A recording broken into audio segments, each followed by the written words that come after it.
Hello students, welcome to my YouTube channel Physics Arena. और आज हम डिस्कस करेंगे ओब्लिक प्रोजेक्टाइल।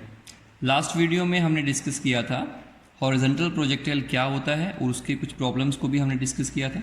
इस बार ओब्लिक या इसको हम एंगुलर प्रोजेक्टाइल भी कह सकते हैं। This topic is very important, इसलिए इसको ध्यान से समझिएगा। पहले हम इसके एक्सप्रेशन डिराइव करेंगे, उसके बाद हम इन पर कुछ न्यूमेरिकल्स को प्रैक्टिस करेंगे। तो चलिए स्टार्ट करते हैं। यहाँ पर ये है अर्थ का सरफेस और यहाँ से किसी एंगल पर हम एक बॉडी को थ्रो करेंगे। किसी एंगल पर इस तरह से मान लेते हैं एंगल जो हॉरिजॉन्टल के साथ बना रहा है ये बॉडी का velocity that is theta. Initial velocity जो हमने इसको प्रोवाइड करी थी दैट इज़ यू। और जब ये इस तरह से थ्रो किया जाएगा तो कुछ इस तरह से मोशन इसका बनेगा। तो इस तरह के मोशन को हम प्रोजेक्टाइल मोशन कहते हैं। ये जो मोशन है ये ग्रेविटी के इफेक्ट के कारण ऐसा बना हुआ है। अगर ग्रेविटी नहीं होती तो ये पार्टिकल सीधा ऊपर को जाता। तो चलिए देखते हैं। इसमें कुछ पहले नॉमेनक्लेचर को स्टडी कर लेते हैं। यहाँ से ऑब्जेक्ट को थ्रो किया और ये यहाँ पहुँचा अर्थ के सरफेस पे। ये जो डिस्टेंस इसने कवर किया है इसे कहते हैं range. This is called horizontal range. इसके बाद इसने ऊपर भी मूवमेंट किया है, ऊपर भी डिस्प्लेसमेंट किया है। सबसे हाईएस्ट पॉइंट जो इसने अटेन किया इन वाई एक्सिस और वर्टिकली अपवर्ड वो ये है। इसे कहते हैं maximum height, that is maximum height denoted by H max. जो टाइम इस प्रोजेक्टाइल ने लिया यहाँ से यहाँ पहुँचने का उसे कहते हैं टाइम ऑफ फ्लाइट। इसके बाद जो इनिशियल वेलोसिटी से हमने इसको थ्रो किया था दैट इज़ u। अब इसके आगे हम इस इनिशियल वेलोसिटी को दो कंपोनेंट में रिजॉल्व कर सकते हैं। एक कंपोनेंट हॉरिजॉन्टल में होगा, दूसरा वर्टिकल में होगा। जो हॉरिजॉन्टल में है उसका वैल्यू होगा u cos theta. It is written as ux equal to u cos theta and this is uy and it is written as u sin theta. तो ये इस तरह से आया। ये हॉरिजॉन्टल वेलोसिटी है इनिशियल और ये वर्टिकल वेलोसिटी है इनिशियल की। उसके बाद जब पार्टिकल ऊपर की तरफ जाएगा तो पार्टिकल का वेलोसिटी किसी भी समय पर उसके टेंजेंट कर्व के टेंजेंट के अलोंग होगा v। इसके भी दो कंपोनेंट बनाए जा सकते हैं, एक कंपोनेंट हॉरिजॉन्टल में, एक कंपोनेंट वर्टिकल में। इसको कह सकते हैं vx, इसको कह सकते हैं vy। मैंने आपको लास्ट टाइम भी बताया था कि एक कंडीशन होती है प्रोजेक्टाइल मोशन की कि हॉरिजॉन्टल वेलोसिटी हमेशा कांस्टेंट रहती है। तो ये हमेशा ही कांस्टेंट रहेगी ड्यूरिंग द होल मोशन, लेकिन ये जो है वो चेंज करेगी। तो इसलिए किसी भी पॉइंट पर आप कह सकते हैं कि Vx जो है बेसिकली वो Ux के बराबर होगा, मतलब u cos थीटा के बराबर। जब पार्टिकल इस तरफ जा रहा है तो उसकी हॉरिजॉन्टल वेलोसिटी हमेशा सेम रहेगी, लेकिन वर्टिकल वेलोसिटी जो है ऊपर को जाने का स्पीड वो डिक्रीज़ करता जाएगा और इस समय पर वर्टिकल वेलोसिटी बिल्कुल ही ज़ीरो हो जाएगी, क्योंकि इस समय पार्टिकल जो है वो ऊपर नहीं जा रहा, सिर्फ और सिर्फ इस तरफ जा रहा है। तो वेलोसिटी अलोंग वाई एक्सिस और in vertical direction is zero. तो याद रखिएगा जो हाईएस्ट पॉइंट होता है वहाँ पर पार्टिकल अब और ऊपर नहीं जाएगा, इसलिए उसका वेलोसिटी अपवर्ड डायरेक्शन में ज़ीरो रहेगा। यहाँ से पार्टिकल अब नीचे को आना शुरू होगा, मतलब हॉरिजॉन्टल वेलोसिटी तो वही रहेगी, लेकिन वर्टिकल वेलोसिटी जो होगी अब वो डाउनवर्ड में हो जाएगी। vy यहाँ पे अपवर्ड थी, यहाँ पे डाउनवर्ड है। और यहाँ पे जब इसको हिट करेगा उस समय एक कंपोनेंट वेलोसिटी का इस तरफ, ये आज भी अभी भी वही रहेगा ux के बराबर का, और एक कंपोनेंट नीचे रहेगा कुछ इस तरह से, और ये होगी आपकी resultant velocity. This is the velocity of the projectile when it hits the ground. ये भी हम कैलकुलेशन में लाएंगे। ये जो डिस्टेंस यहाँ से होगा इसे हॉरिजॉन्टल रेंज कहेंगे, और ये जो डिस्टेंस है इसको मैक्सिमम हाइट कहेंगे, और जो टाइम लगेगा उसे कहेंगे टाइम ऑफ फ्लाइट। और ये जो एंगल है इसको कहते हैं angle of projection, angle of projection. तो ये इसका इंट्रोडक्शन था। तो चलिए सबसे पहले हम एक्सप्रेशन डिराइव करते हैं टाइम ऑफ फ्लाइट के लिए। तो सबसे पहले नंबर 1 एक्सप्रेशन जो होगा that is for time of flight. Time of flight, time of flight के लिए हम मोशन लेंगे वर्टिकल डायरेक्शन में। तो सबसे पहले हम लेंगे मोशन अलोंग वाई एक्सिस। एक बात याद रखिएगा, इसमें ये मोशन इन 2 डायमेंशन है, और जो मोशन इन 2 डायमेंशन होता है उसको स्टडी करने के लिए हम उसको ब्रेक करते हैं। Motion in 1 dimension, motion along x axis and motion along y axis. Basically यहाँ पे 2 मोशन हो रहे हैं साइमल्टेनियसली, 2 डायरेक्शन में बॉडी मूव कर रही है। तो अब अगर हम बात करें सिर्फ एक पर्टिकुलर डायरेक्शन की तो that is motion in 1 dimension. तो इसी तरह से हम डबल मोशन को, 2 डायमेंशनल मोशन को 1 डायमेंशन में कंसीडर करके स्टडी करते हैं, और वही फॉर्मूलाज अप्लाई करते हैं जो फॉर्मूलाज हम मोशन इन 1 डायमेंशन में अप्लाई करते थे। अब जब हमें टाइम ऑफ फ्लाइट निकालना है तो हम इस मोशन की बात करेंगे जो कि वाई एक्सिस में हो रहा है।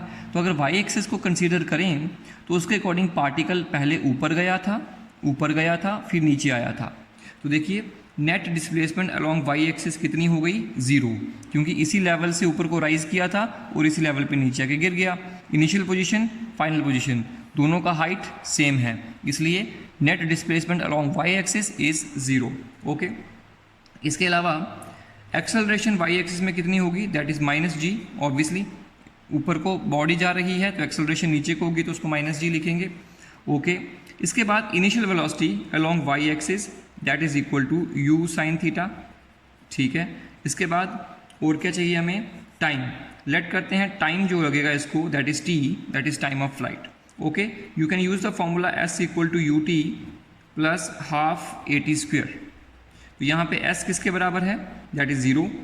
u कितना है, दैट इज यहाँ पे मैं लिखूंगा uy sy ay, क्योंकि सब कुछ y एक्सिस के लॉन्ग लेंगे। टाइम जो है वो एक ही रहता है, एक्सिस कोई भी हो या डायमेंशन कोई भी हो।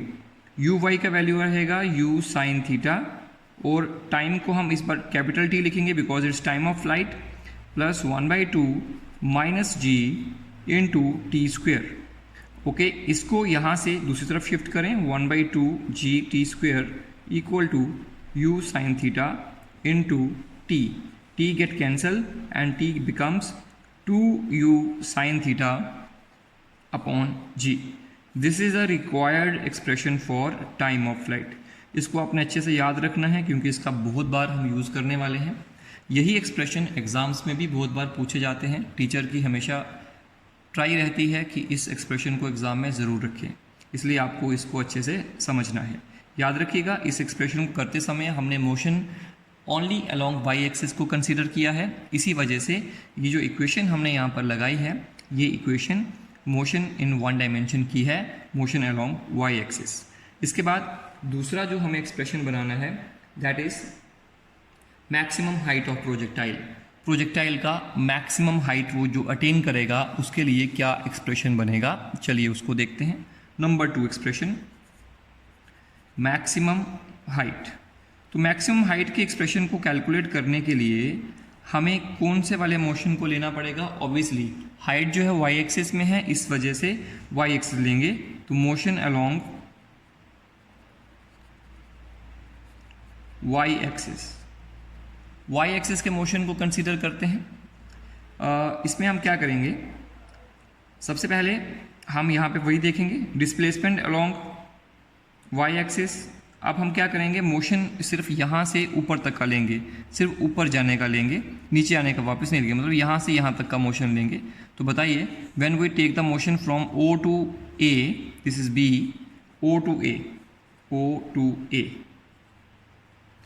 तो O से A तक का मोशन फिर ऊपर जाने का लेंगे, नीचे जाने का, वापस आने का नहीं कंसीडर करेंगे, तो यहाँ से यहाँ तक का करेंगे।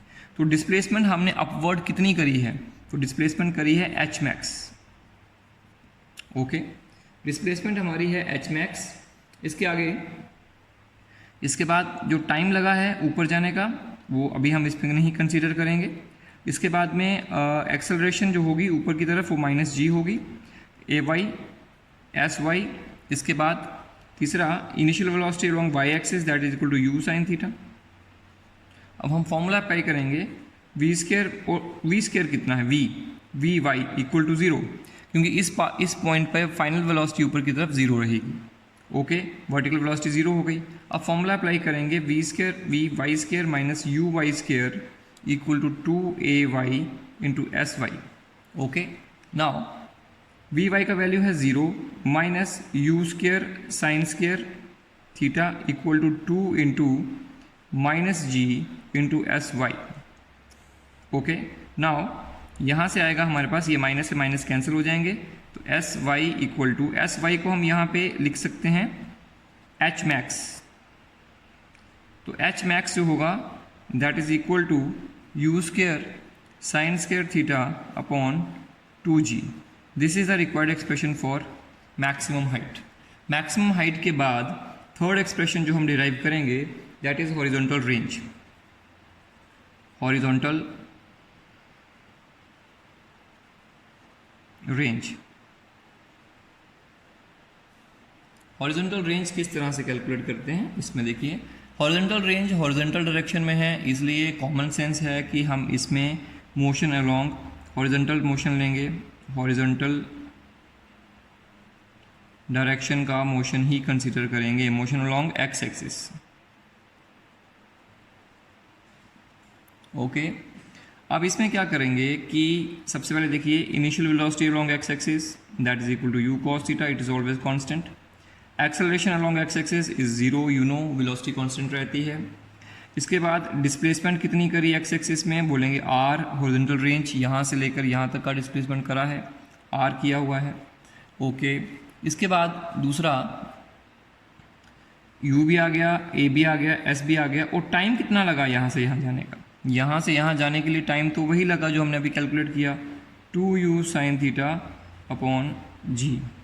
ओके, नाउ अब यहाँ पे हम जो फॉर्मूला लगाएंगे वो लगाएंगे s x equal to u x t plus half a x t square, that is s x कितना है रेंज आर, यू एक्स कितना है ऑब्वियसली यू कॉस थीटा, और टी कितना है that is time of flight, minus a x जो है वो 0 हो जाएगा, सारा का सारा ये 0 हो जाएगा, प्लस 0। यहाँ से आएगा R equal to u cos theta into 2u sine theta upon g. हमने इसको इसके साथ में यहाँ पे वैल्यू सब्स्टिट्यूट किया टाइम ऑफ फ्लाइट का। यहीं से हम थोड़ा और आगे बढ़ते हैं, यहाँ से r equal to 2u sine theta into cos theta upon g, that is r equal to u into 2 sine theta cos theta upon g. यहाँ से आएगा r equal to u into sine 2 theta, क्योंकि 2 sine theta cos theta equal to sine 2 theta upon g. This is the range, this is the horizontal range of oblique projectile. तो इस तरह से हमने बच्चों 3 एक्सप्रेशन को निकाला। सबसे इंटरेस्टिंग बात इसमें यह है कि हम लोगों ने हर बार मोशन अलोंग एक्स एक्सिस या वाई एक्सिस कंसीडर किया है, और 1 डायमेंशन में ही मोशन को कंसीडर करके हमने इक्वेशंस ऑफ मोशन लगाई जो 1 डायमेंशन में यूज़ करते थे, और फिर ये एक्सप्रेशंस को हमने डिराइव किया। एक बार इसको ध्यान से समझिए, एक बार दोबारा देखिए इसको, अगर समझ में नहीं आता है तो आप दोबारा इसको एक बार वीडियो को रिपीट करके देखिए। तो चलिए इसके बाद स्टार्ट करते हैं condition for the maximum horizontal range, कि रेंज सबसे ज़्यादा कब होगी। जैसे कि हमने फॉर्मूला भी डिराइव किया कि रेंज जो है वो होता है u square sine 2 theta upon g. Now r will be maximum if sine 2 theta is 1, because we know sine theta is lie between 1 and -1। तो sin theta का वैल्यू मैक्सिमम कब होगा, जब 1 होगा। जब यहाँ पे 1 लिखेंगे साइन का वैल्यू तो r मैक्सिमम आएगा। अब sin 2 थीटा 1 का मतलब कि sin 2 थीटा कि 2 थीटा जो है वो 90 डिग्री होगा, implies theta equal to 45 degree. इसका मतलब जब एंगल ऑफ प्रोजेक्शन 45 डिग्री होगा उस समय प्रोजेक्टाइल का रेंज सबसे ज़्यादा होगा। देखिए कैसे, अगर हम यहाँ से प्रोजेक्शन 45 डिग्री पे करते हैं तो इसका जो रेंज है वो सबसे ज़्यादा दूर पार्टिकल जाएगा इस समय, ये होगा। अब मान लीजिए सेम स्पीड से अगर आप 60 डिग्री पे फेंकते हैं तो हो सकता है पार्टिकल यहीं गिर जाए। अगर आप और ज़्यादा बड़ा एंगल बनाते हैं हो सकता है यहीं गिर जाए। अगर आप 45 से कम एंगल बनाओगे तो भी पास में गिरेगा, और अगर उससे भी कम बनाएंगे तो भी पास में गिरेगा। सबसे दूर कब जाएगा? जब एंगल 45 डिग्री होगा। ये मतलब होता है मैक्सिमम हॉरिजॉन्टल रेंज का। तो अब जैसे हम इस फॉर्मूला में पुट करेंगे तो आर मैक्सिमम किसके बराबर आएगा? That is equal to u square upon g, because sine 2 theta को तो हमने 1 लिख दिया, तो ये 1 लिखेंगे तभी आएगा। तो ये आर मैक्सिमम का वैल्यू होता है। इसके बाद एक और इंटरेस्टिंग बात है, two angles of projection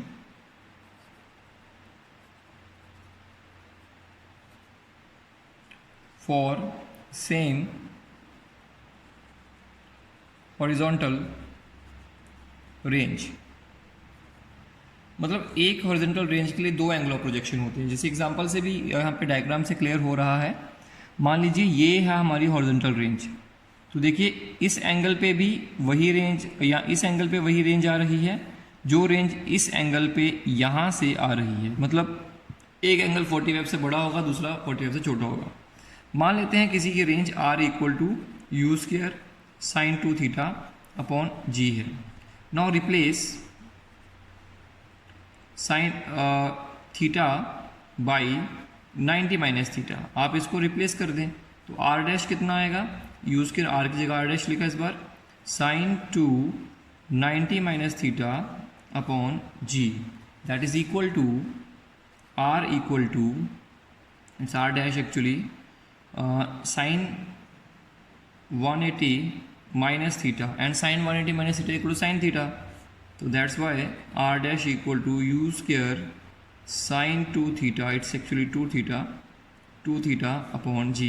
Again from equation number 1 and to equation number 2 we can conclude that r equal to r dash, मतलब थीटा एंगल और 90 माइनस थीटा एंगल पर रेंज हमेशा सेम रहती है। तो ये दो एंगल है, मतलब अगर एंगल एक 60 डिग्री है तो दूसरा एंगल 30 डिग्री होगा, तो 60 और 30 पे आप प्रोजेक्शन करेंगे सेम वेलोसिटी से तो प्रोजेक्शन भी सेम आएगी। ऐसे ही अगर आप 80 डिग्री एंगल रखते हैं तो दूसरा एंगल 10 डिग्री पे होगा, अगर आप 70 रखते हैं तो दूसरा 20 होगा। तो ये दोनों कम्प्लीमेंट्री एंगल्स होते हैं। तो ये कम्प्लीमेंट्री एंगल से कम्प्लीमेंट्री एंगल्स पर आप प्रोजेक्शन करेंगे तो रेंज आपको सेम मिलेगी। इसके बाद एक चीज़ हम और पढ़ेंगे, velocity of projectile at any instant. किसी भी समय पर पार्टिकल का या प्रोजेक्टाइल का वेलोसिटी क्या होगा। तो चलिए उसको हम यहाँ पे डिराइव कर लेते हैं। Velocity of projectile at any instant. तो देखिए ये हमने यहाँ पे प्रोजेक्टाइल बनाया, ये देखिए इस तरह से प्रोजेक्टाइल बनाया था, और इनिशियल वेलोसिटी जो दी थी वो u थी, यहाँ पे एंगल थीटा था, ये ux है, और vertical velocity initial velocity u y होगी। किसी भी समय पर अगर पार्टिकल का वेलोसिटी देखा जाए तो वो v है। इसके दो कंपोनेंट बनाए जा सकते हैं, एक vy और दूसरा vx, दोनों बनाए जा सकते हैं। और इस समय हम जो एंगल इसमें देखते हैं, अब देखिए ये जो v है ये इन दोनों का रिजल्टेंट है। तो फाइनल वेलोसिटी इक्वल टू, याद रखिएगा, square root of vx square plus vy square. यहाँ से v जो होगा that comes out to be vx, आप जानते हैं कि vx हमेशा v cos थीटा ही रहेगा, ux ही रहेगा, and that is equal to u cos theta. That's why I can write here u square cos square theta minus it's actually plus इसके बाद हम लिखेंगे यहाँ पर फाइनल वेलोसिटी। तो फाइनल वेलोसिटी जो होगी दैट विल बी इक्वल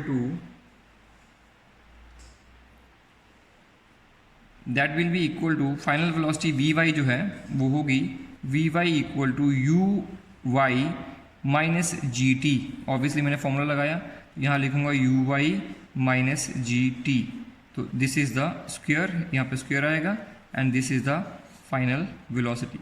तो बच्चों इस तरह से हम इनके सभी एक्सप्रेशन को कर सकते हैं। तो these are all the expressions और formulas for oblique projectile. Next video में हम डिस्कस करेंगे इन्हीं फॉर्मूलों को यूज़ करके इनके न्यूमेरिकल्स को।